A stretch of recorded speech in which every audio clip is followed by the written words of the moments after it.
All right. All right. Well, welcome everyone to the Friday Morning Book Group. So nice to see everyone on this beautiful day. And this morning we are discussing Birdsong by Sebastian Fox. And an older book, but definitely a classic story of love and war. And I had never read this book. I know maybe some of you had, but I thought, well, worth a reread. So my first comment is that while I was reading it, I thought the author must be a veteran of a war. Which war? I didn't know, but he had to be a veteran because his descriptions were so realistic, authentic, graphic for sure, and genuine. And I felt, how could you write this way without having experienced this? Well, it turns out he's not. He never fought in a war. He's in his later 60s. He was never fought in a war, but his dad and his father-in-law were both in World War II. Actually, his father-in-law was killed in World War II. He was a reporter who was actually killed. I'll tell you a little more about him after. But I was just blown away by that, that he could write like this and such haunting descriptions of life in the trenches and life during wartime. And I found his characters to be just so well developed and memorable. I felt like I could literally quote you the entire book. I had so many stickies all over the book. I loved his prose. It was so beautiful and passionate. My adjectives are heartbreaking and haunting, intense, passionate. He takes us into the trenches with real soldiers, and I felt like I was there in the trenches, and talks about the futility of war. And I felt that if you were not against war before reading this book, you were surely against it after reading this book. And of course, the themes of the book, the dual themes of love and war, despair and hope and abandonment, certainly. You know, Stephen is abandoned multiple times throughout the book in his childhood and his love, and in war by his, men who die, and so many things to talk about. But I don't want to talk too much because there's so much to say. So just a little bit about Sebastian Fox. He was born in 1953 in Berkshire, which I believe is in England. I'm not 100% sure. And his dad did fight in the war, in World War II. He fought in Holland, in France, North Africa, Italy, Palestine, and Syria. He was awarded the Military Cross. He was wounded twice. So he must have given many descriptions about wartime life, I assume. And as well, his father-in-law was in World War II as well, but he was killed, unfortunately. And he knew from the age of 14 that he wanted to be a writer. He was inspired by Dickens. And he joined the staff of the Daily Telegraph. He was a journalist for quite a while. But after he wrote Birdsong, and it was such a hit, he knew he was going to be a full-time writer. And he's written many, many books. I think probably 10 or 15 critically acclaimed books. And so that's just a little bit about him. I did read, and this is kind of interesting, in a little piece about him, that I think it was on Goodreads. Um, Someone wrote that a testimony from a survivor, and this is some years ago, from a survivor of one of the bombing at SOMME, who read this, said that the descriptions of wartime in the trenches were so real, and they were very, very, very, very close to the real thing that he experienced. And he's probably not alive anymore now, but he was there. So it's pretty amazing. So just a little brief introduction. I don't want to take too much time. So we'll go around and just raise your hand if you'd like to speak, and hopefully everybody will get a chance.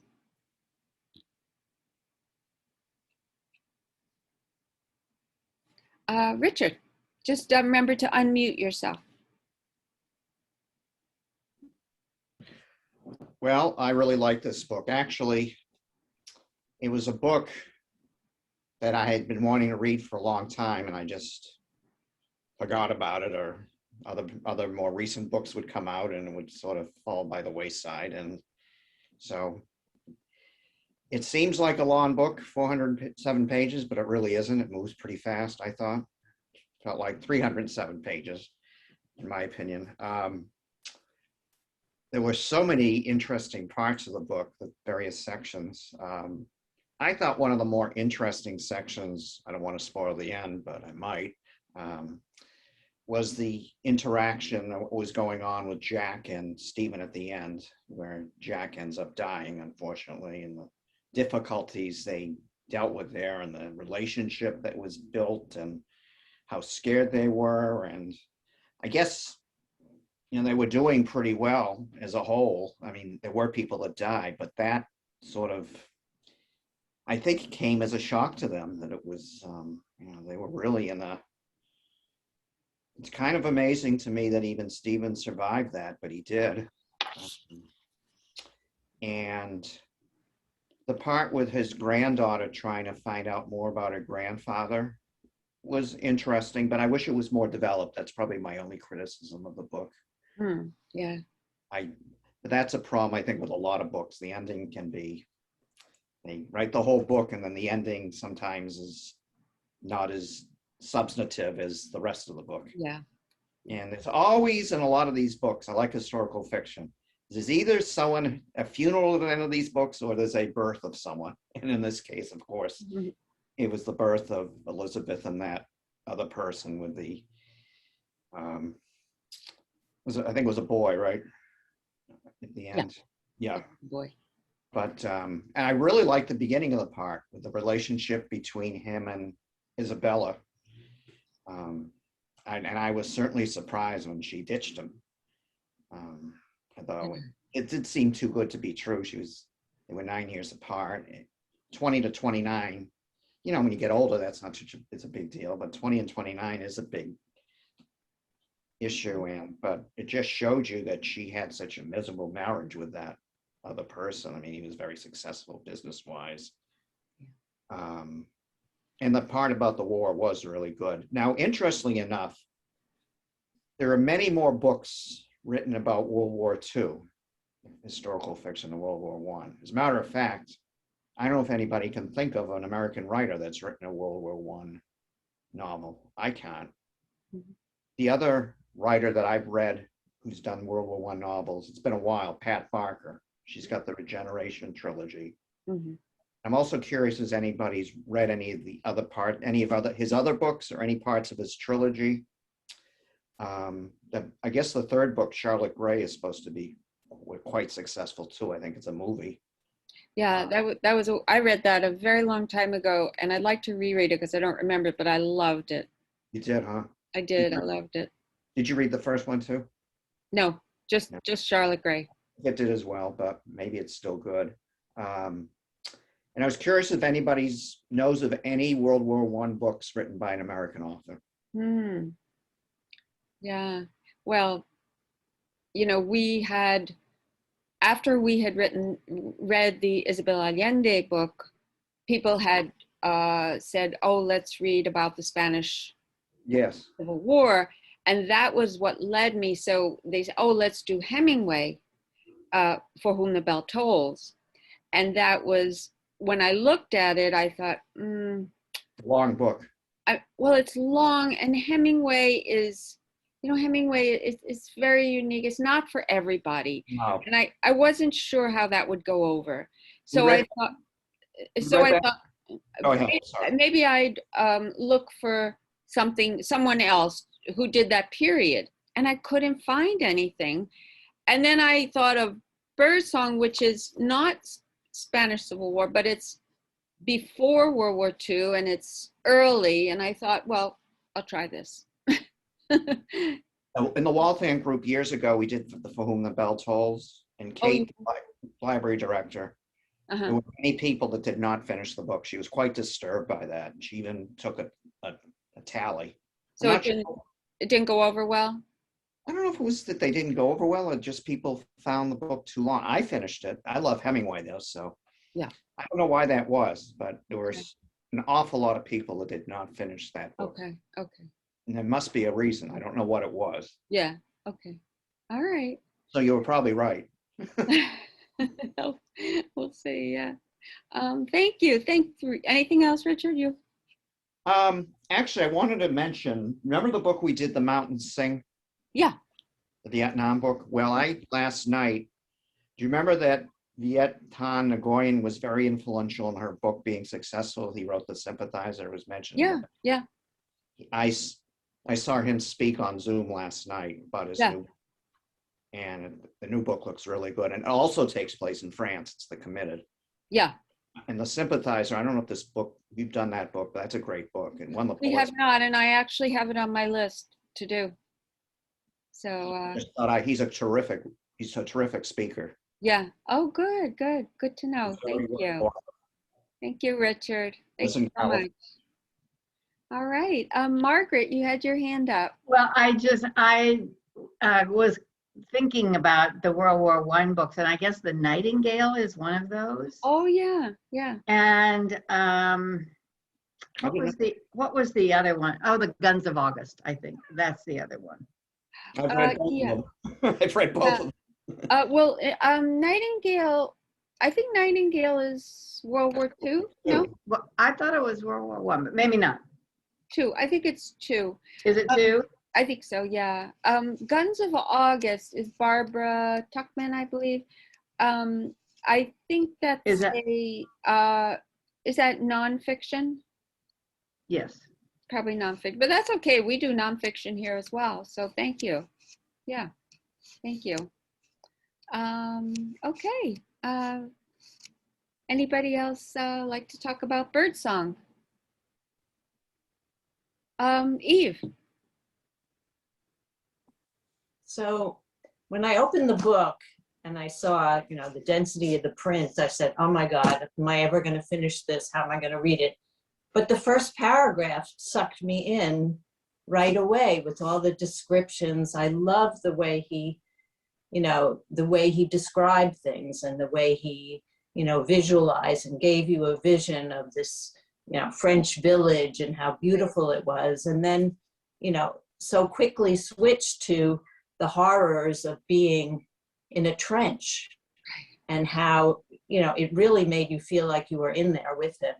Right. And how it must have felt crawling along in these areas and, wondering whether the Germans were, tunneling parallel to you or perpendicular to you, and whether your paths were going to cross. I was sitting there reading it and just getting so tense because he just made me feel like I was right in the situation. Yeah. So that aspect of it I really liked. And as Richard said, it read a lot faster than I thought it was going to. I thought I was going to be plodding along in this and, today coming and being halfway through. Right. But I have to say, although I didn't really like the part about Elizabeth, I just felt like it just seemed very shallow compared to all the intensity of the rest of the book.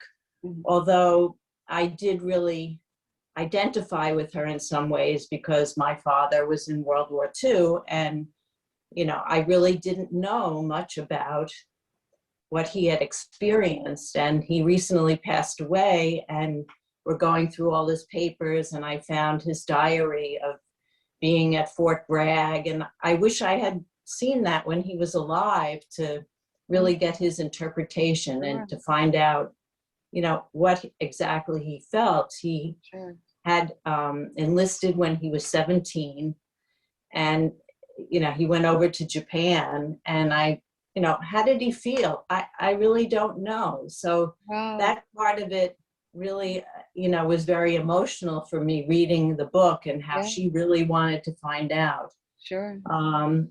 And I also agreed with Richard in the fact that I thought the end was horrible. I hated that Robert, this man that she had the affair with, and he was obviously never going to leave his wife. And this is the way he ended the book, with this really shallow guy. And I don't know if it was supposed to present a contrast or what, but when I read the end, I was like, why did you do that? I just really did not like the end. But other than that, I just thought the writing style was excellent. The descriptions just really kept me interested. So I really enjoyed it. Yeah. Good. Well, thank you, Eve, and thank you for coming back to Book Group. And I enjoy seeing you. I hope you come next month. That's great. I have to say, I did not like Robert. I don't think anybody did, but I think Elizabeth enabled Robert, and she could have walked away, but she didn't. She just kept going back. So, she was a partner in it. But I think the author had to figure out a way to, and I don't think it was particularly successful either, but I think the author had to figure out a way to tell us what happened to this baby. We had to find out what happened to this baby of Isabel's, and this was his way of bringing it full circle. Any comments? Anne? I think that he was going to leave his wife because he watched the birth and it was a boy and all he had was daughters. It was a son. So I think he was going to leave his wife. Ooh, Anne. Eternal optimist. I thought the book was way too long because I thought we were meeting next week. So I had to really read fast, and I skipped a lot of the battle stuff. It just was too depressing. I mean, I can't imagine being underground. What a way to fight a war. It made no sense to me. Well, there are all these tunnels, but I love the ending of when Stephen was taken out by the German, who was Jewish, which amazed me. A Jew in the army. Well, it was World War I. World War I. That's why. Yeah, it was way before World War II. It wasn't Hitler. But yeah, but I thought it was interesting. Of course, I didn't realize that the war was over. So they just, they just crossed the lines, and I thought that was the beautiful part of it. Yeah, it was. I felt too. But Isabella, I mean, that doesn't surprise me that she left. I mean, it was a passionate love, which is not going to, you're not going to be husband and wife and be, no, it's not romantic love. It was passion. Yeah. And I thought it was interesting that he married the sister too, Jean. Yeah. I thought that was lovely. Yeah, it was. Yeah. But Thank anyway. you. Well, thank you, Anne. You're welcome. Who else? Tom. There are plenty of Jews who go in the army. Number one. Well, not in World War II. I loved I liked the book a lot.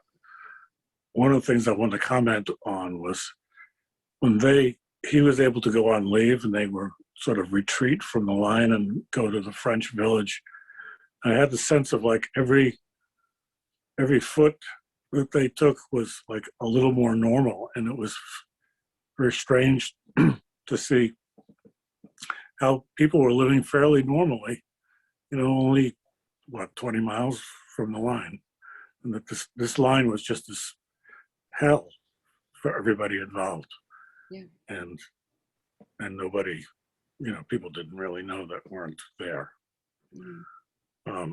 And I knew that a little bit about World War One, and that it was this type of war, and so it was very different from I think from every war before or after. It was pretty grisly, and I knew it was going to be pretty grisly. I did have to, because I tend to read a lot late at night, and I had to put it down a few times and switch and read a car magazine or something without content. So I was concerned. I didn't know if I'd be able to finish it, but I did. Good. It was good. Oh, good. I'm glad. That's good. Yeah, I mean, I think all wars to me are horrible. World War One was particularly so because, hey, 50 million people died, right?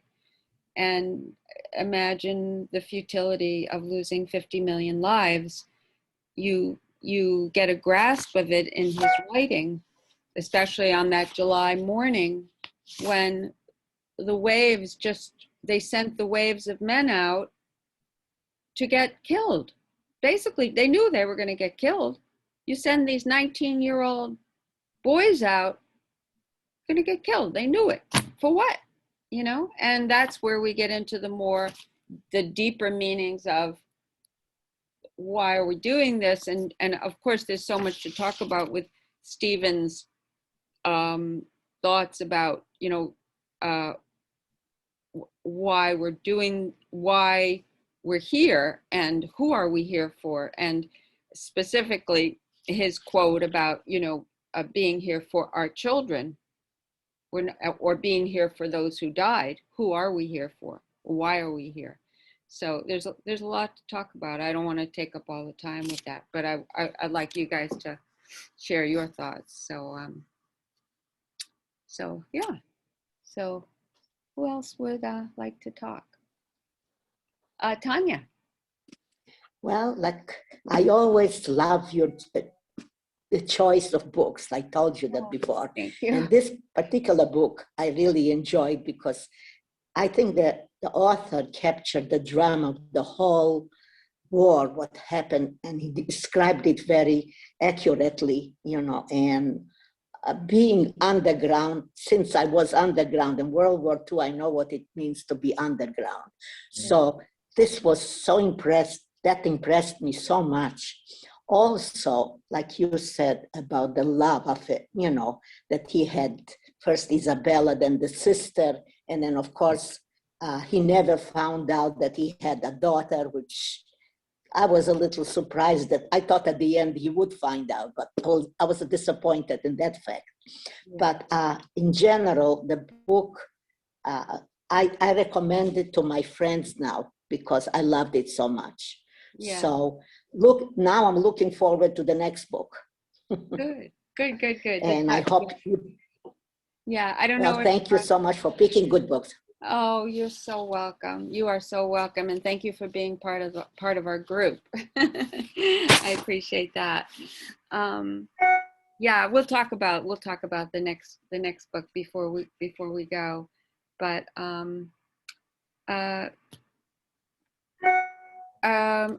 let's first hear from people who we haven't heard from. Luann, just unmute Luann.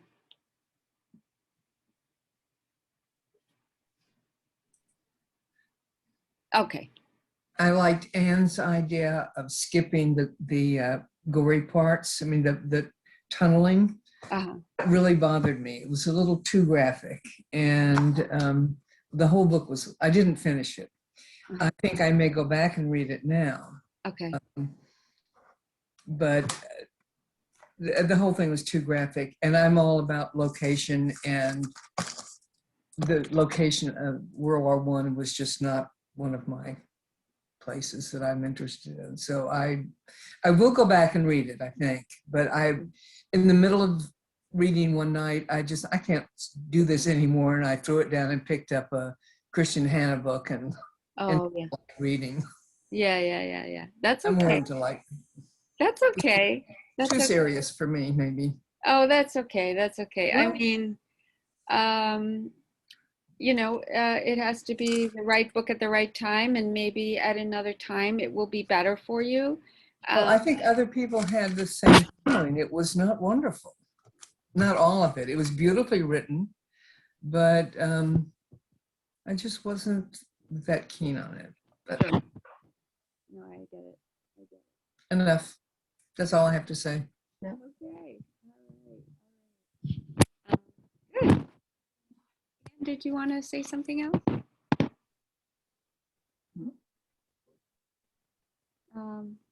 Anne, did you want to say something? Well, he did meet his daughter. They raised her, right? He and Jean raised his daughter. So I thought Tanya said that he didn't meet his daughter. But the mother died, and so she came back to Jean, and That's right. Jean and Stephen raised her. So he knew her daughter, didn't he? That's right. Yeah. Yeah. That's right. Yeah. They did. Okay. Yeah. I just wanted to correct. Francoise was the daughter, and she was the mother of Elizabeth. Right. That's right. She did. So, yeah. But yeah, I mean, every book is not for everyone. No, absolutely not. And some books are not for anyone. Some book is, I don't think there's any book that's for everyone. So, and the good thing about book group is that we have discussion, and if everybody loved the book, there would be no discussion. So, but I did want to read a couple of parts that I thought were pertinent to go over, which I particularly liked or felt were pertinent to the story, pertinent to the theme. So in my copy, I'm reading a paperback copy. I don't know if it's the same on the hard copy, but when Stephen is talking to Gray, who is his commander, at one point they're having a kind of a philosophical, serious discussion, and they're talking about the dozen prisoners, the dozen German prisoners who were shot by men, and they're talking about how you feel about killing them because they're German or not, or leaving them. And so anyway, Stephen says he knows what they're like, the way they surrender as soon as they can no longer kill you in safety, talking about the Germans. He said, but somehow there is propriety. It sounds strange, but we have degraded human life so far that we must leave some space for dignity to grow again. As it may one day, not for you or me, but for our children. So he's showing, the author is showing us that you have to have hope. And with all this tragedy and killing, there has to come, something has to grow again. And I think from every war, we have to have this dignity and hope to revive again, and pray that we don't have another war. Unfortunately, we usually do. But I liked that he had that attached kind of to his theme of, this, death and dying and abandonment. And abandonment was certainly a theme throughout the book. He's abandoned as a child, and Isabel abandons him, and then all his men die. And there was a part that he wrote. I thought it was very beautiful the way he wrote it. It's about how it's about abandonment. He had obliterated himself in her, talking about Isabel. He had purged his longing and desire, lodged and invested himself in her body. In her trust and love for him, he had deposited the unresolved conflicts of his life. Perhaps his self was still in her, betrayed and unhealed. The body was only flesh, but she had taken hers away from him, and in her physical absence, there was more than missing flesh, there was abandonment. So I think that was the bigger issue with Isabel. And so, like I said in the beginning, I have so many quotes that I would read that I just thought were just very well done. But and then I also agree, one of the most what I felt very deeply was the interaction of Jack and Stephen at the end, before Jack dies, their interaction. It was just very, very spiritual. And we were hoping Jack wouldn't die, but of course he did. And Stephen survived, which was a miracle.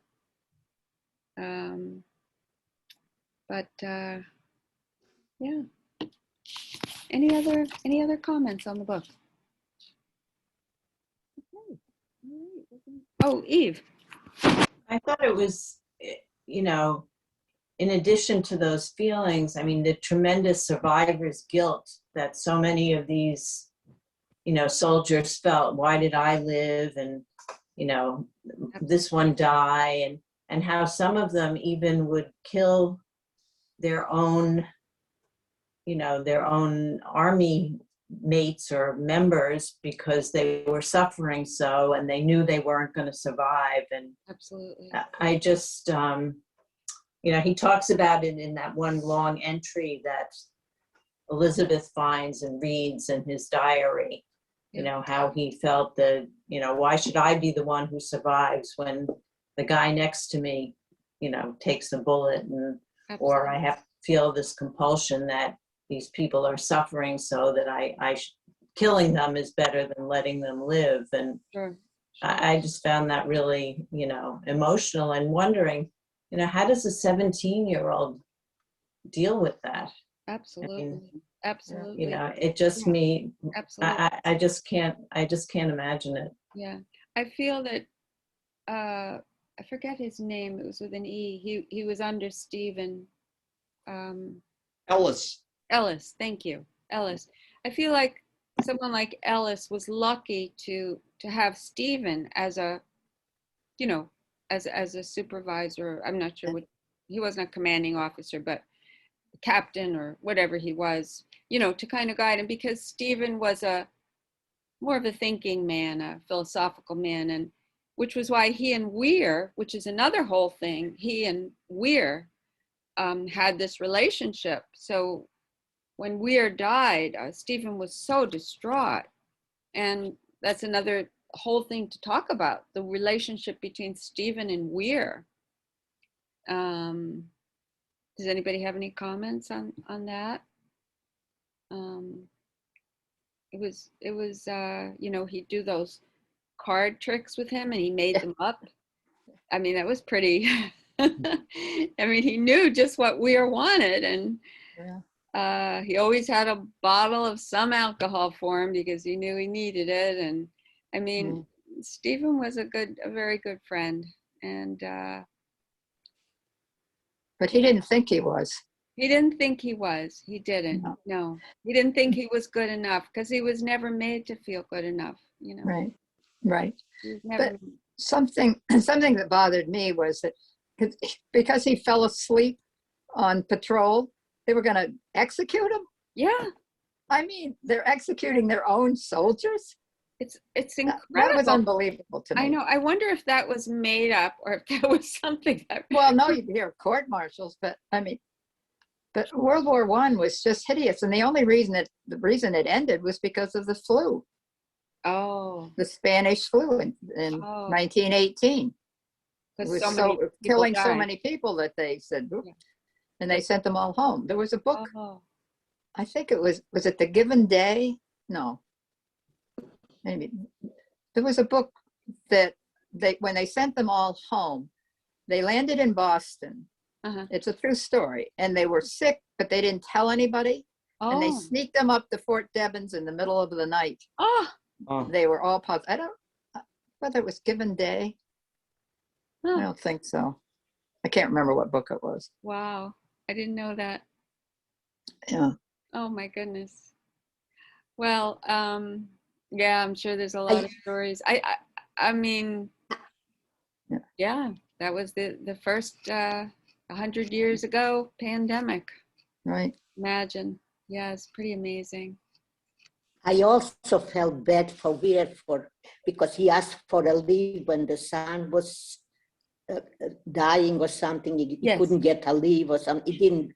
That also impressed me so That was much. Jack. That was Jack. Jack. Yeah, Jack Firebird. Oh, Jack. Yeah. And his son's name was John, and that's what they named Right. her baby. Yeah, They named the baby yeah. John. That's right. That's right. Yeah. There's so many names to remember. There's a lot of names. A lot of There's names. a lot of names. Yeah. But it's quite amazing. I mean, yeah, I maybe I'd like to read I'd like to reread Charlotte Gray, because I do remember reading it and loving it. I think I actually listened to it, but it was wonderful. So it's also, I think Charlotte Gray is World War II. It's about a spy. That's all I remember. But anyway, for next month, for April, that'll be April, we will discuss The Dutch House by Anne Patchett. Oh, I read that. I did too. Good. And I have to give a shout out to Tom Hanks, because he narrates the audio. And if anybody likes to listen, it's a fantastic audio. I agree. He does a fantastic job. So if I do have copies of the book, and I also have copies of the audio here at the library behind the reference desk. Good. So you guys can grab a copy. I won't have to. Tell us what's going on at the library as far as the construction. Sure. I was going to ask you. Sure, absolutely. So what's going on now is, so you should know that we're open. You can come in, you can browse for books, check out books. You can't stay, you can't sit, you can't meet with other people, but you can absolutely come in. We're open 7 days a week, weekdays till 8 o'clock. We close from 2 to 3 for cleaning. You guys can all come in at 9 o'clock. That's 9 to 10 is for seniors. And then Saturdays from 10 to 3, Sundays from 1 to 5. And then as of April 23rd will be our last day in this building. We're going to close for renovation. And we're going to open the branches that following Monday, the 26th. And if you look at the website, wellesleyfreelibrary.org, you will see all the information you need. It'll keep updating on that website. And so you'll be able to go to the branches, you'll be able to get new books, you'll be able to return books, put your holds in, everything you normally do. What is the construction? What are you renovating? They're doing a big construction on the first floor, children's room, circulation, media room, mostly first floor. And then up here on the second floor, they're putting in many more study rooms and conference rooms, because that's what people want. They want study rooms. Yeah. So what's that? Deb, is it possible to pick up the book today? Because I am going to be in the library. Can I pick up in the reference book for April? Do you have it upstairs? Absolutely. I have them out on the shelf. So just come upstairs. I won't be here. I won't be here because that's okay, because I have I am going to the square, so I'm going to be in the library and I want to pick up the book. 'Cause I Absolutely. finished all my books. I need new books. Absolutely. There'll be a lot of copies. Okay, thank you. Yeah. Thank you. Absolutely. Oh, I So, didn't. yeah, so you'll be able to do everything. The only time there won't be library service will be the Saturday and Sunday, April 24th and 5th. That's it. So, Is and the, what date are we meeting? We're going to meet the third Friday in April, which is, I don't have a calendar. Does anybody have a calendar? I think it's Yeah. I do. April the 16th. 16th. Thank you. Thank you, Richard. April 16th, 10 a.m. I want to put in a plug for Dutch House. I listened to Tom Hanks a lot Yeah. when it came out. He is really good. Oh, he's fantastic. I'm listening to it second time in the car now. Yeah. He's fantastic. And Yeah, Ann Patchett's a great writer. I mean, her he's book, great. Yeah. that And book I have goes a backstory about Ann Patchett and Tom Hanks know each other through a mutual friend. And that's how he got to do this. But I'll tell you about it next time. Has anybody seen News of the World? No, I haven't. I haven't either. Has Yeah. anybody read her new book? I have not. Has anybody read it? Paula Giles' new book? It has to do with the Civil War, historical fiction, I heard. I would like to read it because I love News of the World. Yeah. Loved it. I Now- saw the movie. I saw the did- movie News of the World. I liked it, but You liked it's, it? yeah. It doesn't follow. No, the I like the no. book. No, it doesn't follow the book, but Oh. I still liked it. You liked it? Everywhere I look, they wanted me to pay for it. I might have to do that.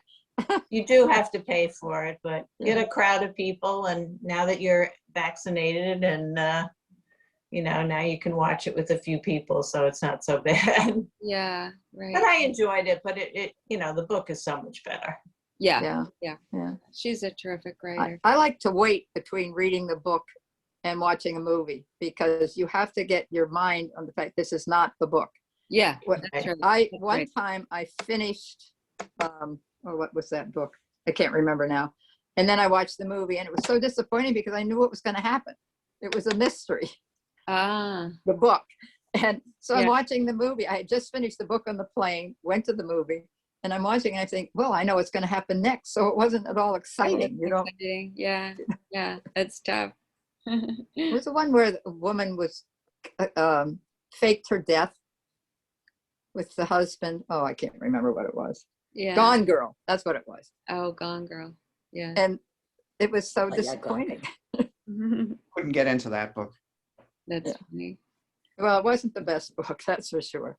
Yeah, it Who was was the at author? one time very popular, but Yeah. Who things wrote go, it? You they remember? go in cycles, But anyway, well, good. Any other questions or comments or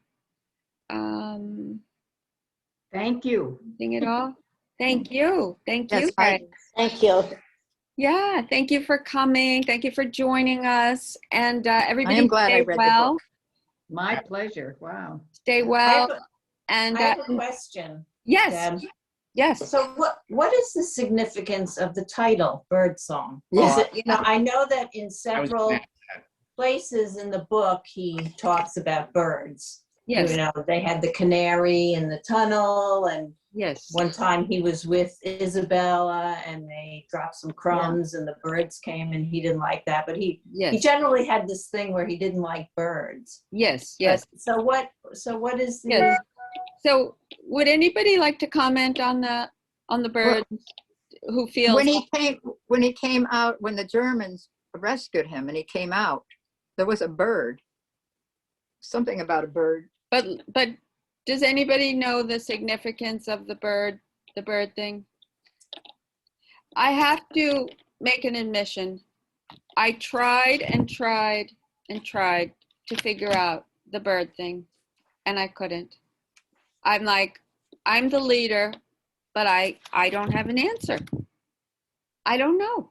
Do you know? A Louise? lark. You raised your hand. In the very end, when he comes up out of ground, a lark was singing in the unharmed air above him.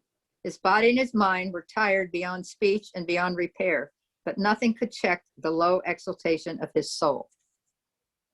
Yeah, but that's okay. But what about all the other bird references? I know. I know. I even looked on different critic sites, tried to find a reference. Yeah. What is it? I don't know. I'm gonna keep checking, and next time I'm gonna have an answer for you. That was the only thing that I could think of was that, you know. Yeah, I'll try to find there wasn't much. A Sebastian Fox expert. Maybe they'll have an answer for me. Yeah.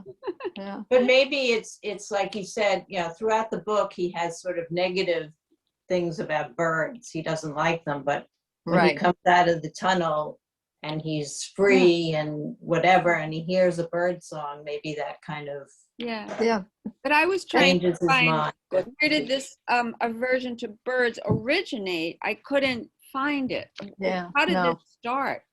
I couldn't find it.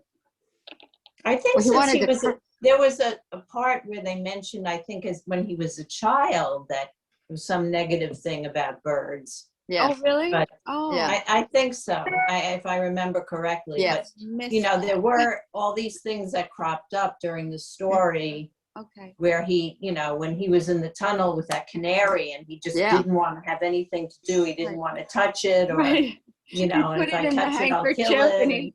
And they put it in the handkerchief and left it right. So he could But I you know, it definitely has some significance. I just couldn't quite get it. Yeah, I mean, it seemed all negative, as you said. So why would he name? Because Birdsong sounds such a beautiful name. That is right. But all the birds were negative, I know. Except for the lark. Well, I'm gonna keep digging. That's theory. Digging. Anybody else want to dig? You're welcome to try. Okay. All right. Well, you guys thank you. Well, and take care. And I'll see y'all next month. Thank you. Okay. Bye. Take care. Bye-bye. Take care, everyone. Yep. Bye.